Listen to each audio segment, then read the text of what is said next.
कल्पना कीजिए, एक तरफ खड़ा था लगभग 9 फीट लंबा विशालकाय योद्धा गोलियत। उसकी भारी कवच, विशाल भाला और डरावनी आवाज देखकर पूरी इजरायली सेना कांप उठती थी। 40 दिनों तक हर सुबह और हर शाम गोलियत मैदान में आकर ललकारता था, क्या तुम्हारे बीच कोई है जो मुझसे लड़ सके? लेकिन कोई आगे नहीं आया। उसी समय एक छोटा सा चरवाहा लड़का अपने भाइयों के लिए खाना लेकर युद्ध भूमि में पहुंचा। उसका नाम था दाऊद। जब दाऊद ने गोलियत की चुनौती सुनी तो उसने कहा, मैं इस दानव से लड़ूंगा क्योंकि मेरे साथ परमेश्वर है। लोग हंसने लगे क्योंकि दाऊद के पास न तलवार थी न कवच। उसके हाथ में सिर्फ एक गोफन और 5 चिकने पत्थर थे। गोलियत ने दाऊद को देखकर मजाक उड़ाया, क्या मैं कुत्ता हूँ जो तू लाठी लेकर मेरे पास आया है? लेकिन दाऊद बिना डरे बोला, तू तलवार और भाले के साथ आता है, पर मैं सेनाओं के यहोवा के नाम से तेरे सामने खड़ा हूँ।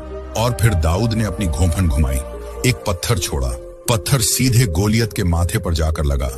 वह विशाल दानव जमीन पर गिर पड़ा और उस दिन पूरी दुनिया ने देखा कि जीत ताकत से नहीं, विश्वास से मिलती है। इस कहानी से हमें सीख मिलती है, अगर परमेश्वर हमारे साथ है तो कोई भी गोलियत हमें हरा नहीं सकता। जब परमेश्वर ने ऊंट को बनाया तो उसे कुबड़ क्यों दिया?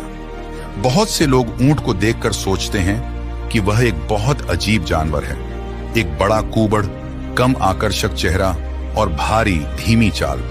शायद पहली नजर में वह सुंदर नहीं लगता, लेकिन उसके शरीर का हर एक भाग परमेश्वर ने एक उद्देश्य के साथ बनाया है। परमेश्वर ने उसे पृथ्वी के सबसे कठिन स्थानों में से एक रेगिस्तान में रखा। वहां असहनीय गर्मी है, चारों ओर रेत ही रेत है, न पानी, न छाया और न आराम। फिर भी ऊंट लगातार आगे बढ़ता रहता है। ऐसा इसलिए है क्योंकि परमेश्वर ने बहुत पहले ही उसके भीतर वह सब कुछ रख दिया था जिसकी उसे जीवित रहने के लिए आवश्यकता थी।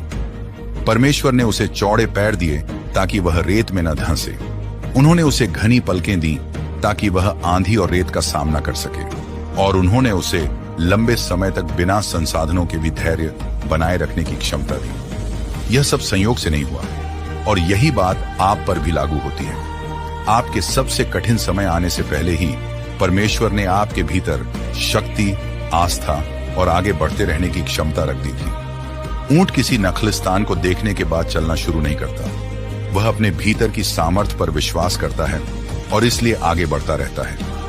इसीलिए परमेश्वर ने ऊंट को आपको यह याद दिलाने के लिए बनाया। परमेश्वर आपको कभी भी किसी रेगिस्तान में बिना उसे पार करने की क्षमता दिए नहीं ले जाएंगे। यदि आप विश्वास करते हैं कि परमेश्वर ने पहले ही आपके भीतर हर कठिनाई को पार करने की शक्ति